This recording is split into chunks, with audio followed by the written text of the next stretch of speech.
গল্পের শুরুতে আমরা ম্যাডি নামে এক মেয়েকে দেখি, যার বয়স ৩৫ বছর। আসলে ওর মা লোন নিয়ে একটা বাড়ি কিনেছিল, কিন্তু এখন ওর মা আর নেই, আর বাবা ওর থেকে আলাদা থাকেন। তাই বাড়ির লোন এখন ওকেই শোধ করতে হচ্ছে। ম্যাডি টাকা উপার্জনের জন্য রাতে উবার চালায় আর দিনে পার্ট টাইম একটা বারে কাজ করে। কিন্তু আজ ওর বাড়ির সামনে একজন সরকারি কর্মচারী এসে ওর গাড়ি বাজেয়াপ্ত করতে শুরু করে, কারণ সে এই মাসের বাড়ির কিস্তিও দিতে পারেনি। এই সরকারি কর্মচারী আসলে ম্যাডির এক্স বয়ফ্রেন্ড, তাই ম্যাডি ওকে বোঝানোর চেষ্টা করে যাতে ওর গাড়িটা না নিয়ে যায়। ও এক্সকে ফুসলানোর জন্য বলে, আমি এখনও তোমাকে পছন্দ করি। কিন্তু তখনই সেই সরকারি কর্মচারী ম্যাডির বাড়ি থেকে এক ছেলেকে বের হতে দেখে, যার সাথে গত রাতে ম্যাডি ছিল।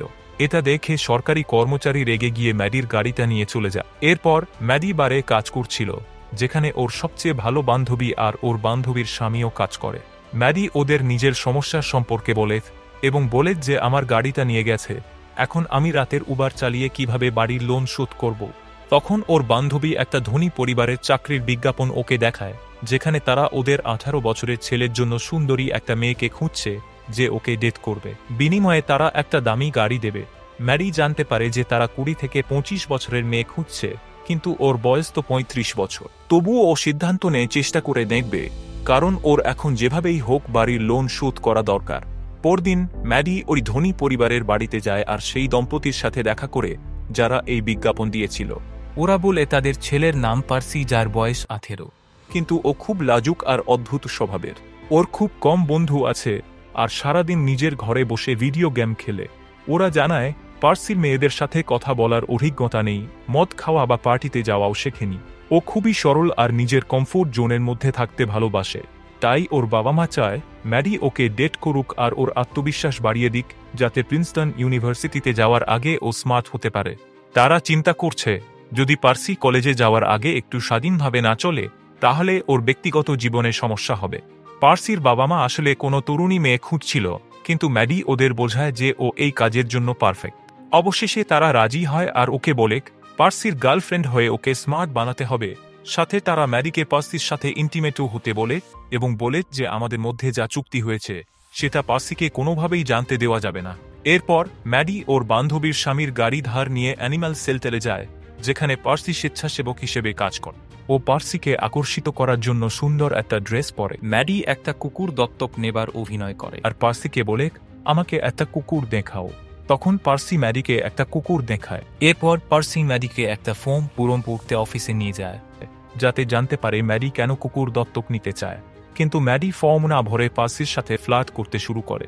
এতে পার্সি খুব অস্বস্তিতে পড়ে যায়। পার্সি কিছুই বুঝতে পারছিল না, তাই ও দ্রুত সেখান থেকে বাড়ি যাবার চেষ্টা করে। কিন্তু ম্যাডি ওকে বলে, চলো আমি তোমাকে গাড়িতে পৌঁছে দিচ্ছি। পার্সি বলে, আমি সাইকেলে নিয়ে এসেছি, আর এটা বলে বেরিয়ে যাওয়ার চেষ্টা করে। কিন্তু তখনই ম্যাডি ও সাইকেল তুলে গাড়ির ভেতরে রেখে দেয়, যার ফলে ওর আর কোনো উপায় থাকে না। বাধ্য হয়ে পার্সি ম্যাডির সাথে গাড়িতে ওঠে। এখানে পার্সির মনে হয় ম্যাডি তাকে কিডন্যাপ করেছে, আর যখন সে তাকে তার বাড়িতে নিয়ে যাবার পরিবর্তে নিজের বাড়ির দিকে নিয়ে যেতে থাকে, তখন পার্সি ঘাবড়ে যায়। ম্যাডি যখন নিজের বাড়ির কাছে গাড়ি থামায়, তখন পার্সি নিজের ব্যাগ থেকে পেপার স্প্রে বের করে তার মুখে ছিটিয়ে দেয়, যার ফলে ম্যাডি গাড়ি থেকে নেমে ব্যথায় কষ্ট পেতে থাকে। ম্যাডি পার্সিকে বলে যে সে তাকে কিডন্যাপ করছিল না, বরং শুধু তার সঙ্গে ডেট করতে চেয়েছিল, আর সে পার্সির প্রশংসাও করে। এটা শুনে পার্সি তার জন্য জল নিয়ে আসে, যাতে সে নিজের মুখ আর চোখ ধুতে পারে। পার্সি তাকে বলে যে সেও তার সঙ্গে ডেট করতে চায়। রাতে ম্যাডি পার্সিকে একটা বারে নিয়ে যায়, কিন্তু পার্সি হাফ প্যান্ট পরে আসে, যাকে দেখে সবাই হাসতে থাকে। তারপর পার্সি আর ম্যাডি কথা বলতে শুরু করে। পার্সি মদ খায় না, তাই তারা দুজনেই জুস খায়। ঠিক তখনই একটা ছেলে আসে, যে ম্যাডির এক্স বয়ফ্রেন্ড। সে তার বিয়ের আংটি দেখিয়ে বলে, যেদিন থেকে ম্যাডি আমার জীবন থেকে বেরিয়ে গেছে, সেদিন থেকেই আমার জীবন পরিবর্তন হয়ে গেছে, আর আমি অনেক খুশি থাকতে শুরু করেছি। সে পার্সিকে সাবধান করে যে সে যেন ম্যাডির থেকে দূরে থাকে, এটা বলেই সে চলে যায়। ম্যাডি পার্সিকে জানায় যে ছেলেটা একজন মদ্যপ ছিল, তাই আমি তাকে ছেড়ে দিয়েছিলাম। এরপর ম্যাডি পার্সিকে একটা বিচে নিয়ে যায়, যেখানে রাতে কেউ থাকে না। ম্যাডি পার্সিকে কাপড় খুলতে বলে, যাতে তারা সমুদ্রে স্নান করতে পারে, কিন্তু পার্সি ভয় পেয়ে যায়। তখন ম্যাডি তার সামনেই নিজের কাপড় খুলে জলে নেমে যায়। সে পার্সিকেও ডাকে। পার্সি তাকে দেখে সাহস যোগায় আর নিজের কাপড় খুলে জলে নামে। তারা কিছু একটা করতে যাবে, তখনই 3 জন নেশাগ্রস্ত ছেলে মেয়ে, যারা পার্সির বয়সী, তারা এসে তাদের পাড়ে রাখা কাপড় চুরি করে নেয়, যার মধ্যে তাদের মানি ব্যাগ, ফোন আর চাবি আছে। ম্যাডি তাদের বাধা দিতে চায়, কিন্তু তারা যখন চলে যেতে চায় তখন ম্যাডি সম্পূর্ণ নগ্ন অবস্থায় জল থেকে উঠে এসে তাদের সঙ্গে লড়াই শুরু করে। এতে ভয় পেয়ে তারা তাদের সবকিছু ফিরিয়ে দেয়। যখন ম্যাডি আবার জলে নামে তখন পার্সি তার এই আচরণ দেখে বিচলিত হয় এবং বলে, তোমার এতটা রাগ দেখানোর দরকার নেই। ম্যাডি বলে, আমি যদি ওদের না আটকাতাম তাহলে ওরা আমাদের জিনিস নিয়ে পালিয়ে যেত। এরপর ম্যাডি পার্সির কাছে আসে, কিন্তু সে দূরে সরে যায়। এতে ম্যাডি রেগে গিয়ে জল থেকে উঠে আসে এবং কাপড় পরে নেয়। সে তার গাড়ি স্টার্ট করে চলে যেতে চায়, কিন্তু তখন পার্সি দৌড়ে এসে তার কাছে ক্ষমা চায়। ম্যাডি তাকে তার কাপড় দিয়ে দেয় এবং তারপর তাকে তার বাড়িতে নিয়ে যায়। ম্যাডি আবারও পার্সিকে আকৃষ্ট করার চেষ্টা করে। সে তাকে কাছে আনার জন্য ডান্সও করে, কিন্তু পার্সি তার কাছে আসে না। তখন ম্যাডি তাকেও এমন ডান্স করতে বলে। আসলে ম্যাডি চাইছিল পার্সির বাবা মায়ের সঙ্গে যে চুক্তি হয়েছে সেটা তাড়াতাড়ি শেষ হয়ে যাক আর সে দামি গাড়িটা পেয়ে যাক, তাই সে দ্রুত পার্সির সঙ্গে ক্লোজ হতে চাইছিল। কিন্তু পার্সি আগে ম্যাডিকে ভালোভাবে চিনতে চেয়েছিল, তাই সে প্রথমে তার সাথে ইন্টিমেট হতে চায়নি। কিন্তু সে প্রথমবার ম্যাডিকে কিস করে। এরই মধ্যে ম্যাডির চোখ পড়ে পার্সির পিঠে লাল দাগের ওপর। এটা দেখে সে তার পিঠে লোশন লাগায়। পার্সি ম্যাডিকে জানায়, তুমি আসার আগে আমি সবসময় বাড়িতেই থাকতাম, কারণ আমার বন্ধুরা আমাকে নিয়ে মজা করত আর আমি মেয়েদের সঙ্গে কথা বলতে ভয় পেতাম। এই কারণেই আমি বাইরে যেতে চাইতাম না। ম্যাডি তখন তার জীবন সম্পর্কেও পার্সিকে জানায়, যাতে তাদের মধ্যে একটা সংযোগ গড়ে ওঠে। এরপর ম্যাডি আর পার্সি একসঙ্গে সময় কাটানো চালিয়ে যায়, একে অপরকে আরও ভালোভাবে জানতে পারে আর তাদের বন্ধুত্ব গভীর হতে থাকে। তারা একসঙ্গে খেলে, ঘুরে আর মজা করে। আস্তে আস্তে পার্সি বাইরের দুনিয়ার সঙ্গে মানিয়ে নিতে শুরু করে। ম্যাডি তাকে জীবন উপভোগ করা আর খোলাখুলি বাঁচতে শেখায়। তারপর সেদিন রাতে তারা এক সুন্দর রেস্টুরেন্টে ডিনার করতে যায়, যেখানে ম্যাডির কথায় পার্সি পিয়ানো বাজায়। সবাই এটা খুব পছন্দ করে আর লোকেরা তার প্রশংসা করতে থাকে।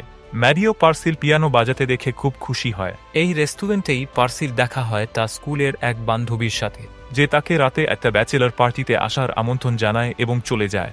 ম্যাডি তাদের কথা বলতে দেখে এবং ভিতরে ভিতরে একটু হিংসা অনুভব করে। এরপর ম্যাডি পার্সিকে জানায় যে সে কিছুদিনের মধ্যে এই শহর ছেড়ে চলে যাবে। এটা শুনে পার্সি রেগে গিয়ে তার বন্ধুর ব্যাচেলর পার্টিতে যাওয়ার সিদ্ধান্ত নেয়।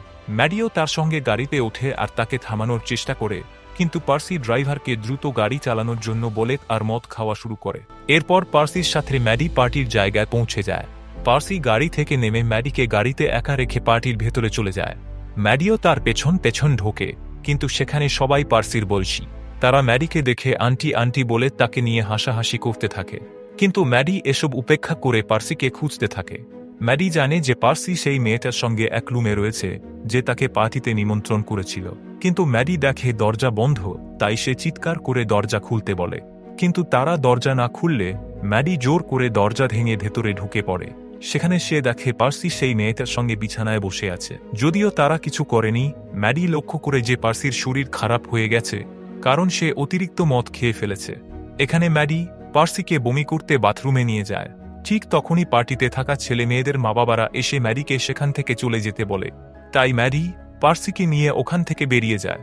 গাড়িতে ফেরার সময় পার্সি ম্যাডিকে বলে যে আমি তোমার সাথে ক্লোজ হবার জন্য রেডি আছি এবং আমি তোমাকে ভালোবাসি। ম্যাডি বুঝতে পারে যে পার্সি পুরো নেশায় আছে, তাই তাদের ইন্টিমেট হবার এটা ঠিক সময় না, তাই সে তাকে নিষেধ করে দেয়। পরের দিন পার্সির মা বাবা খেয়াল করে যে সে আগের চেয়ে অনেক বেশি কনফিডেন্ট এবং স্মার্ট হয়ে গেছে। তারা এতে খুশি হয়, কিন্তু তখনই পার্সি জানিয়ে দেয় যে সে এখন প্রিন্সটন ইউনিভার্সিটিতে যেতে চায় না, কারণ ওর এখন একটা গার্লফ্রেন্ড আছে, ম্যাডি। সে ম্যাডির কাছেই থাকতে চায়।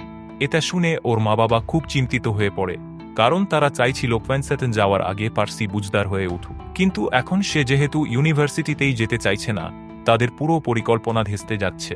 তারা ম্যাডিকে ফোন করে ডেকে পাঠায় এবং জানিয়ে দেয় যে তার কাজ শেষ, এখন সে পার্সির সাথে আর সময় কাটাবে না, আর ডিল অনুযায়ী সে তার দামি গাড়ি নিয়ে যেতে পারবে। কিন্তু ঠিক তখনই পার্সি তার বাবার গাড়ি চালানো শিখতে বের হয় এবং গাড়ির ব্লুটুথের মাধ্যমে পুরো কথোপকথন শুনে ফেলে।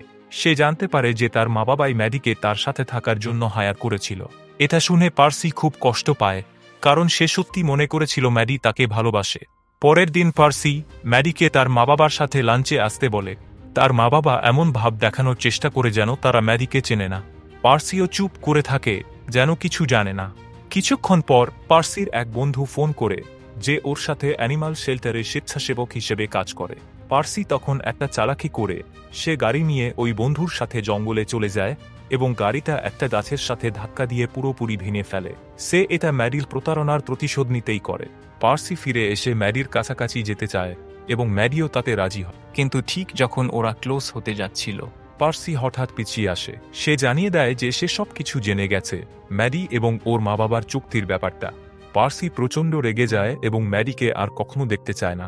ম্যাডি ব্যাখ্যা করার চেষ্টা করে বলে যে সে বাধ্য হয়েছিল এটা করতে, কিন্তু পার্সি ওর কোনো কথাই শুনতে চায় না। দুঃখ ভারাক্রান্ত মনে ম্যাডি সেখান থেকে চলে যায় আর ওকে যে গাড়িটা দেওয়া হয়েছিল সেটা নিয়েই বেরিয়ে পড়ে, যদিও সেটা তখন ক্ষতিগ্রস্ত।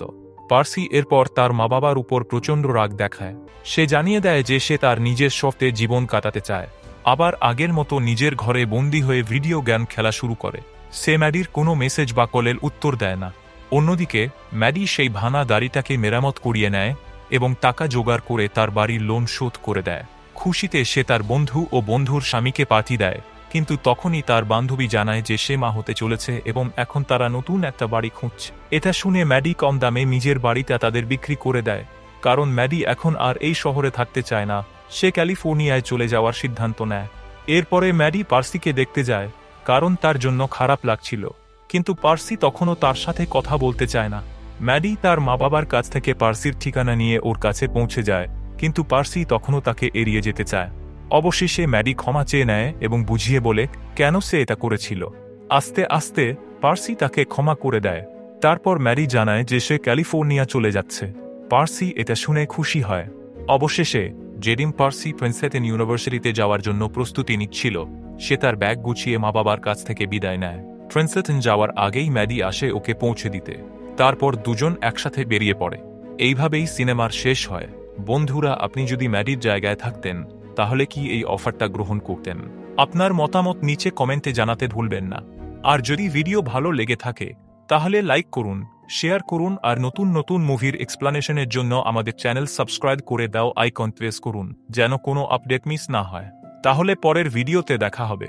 Bye bye.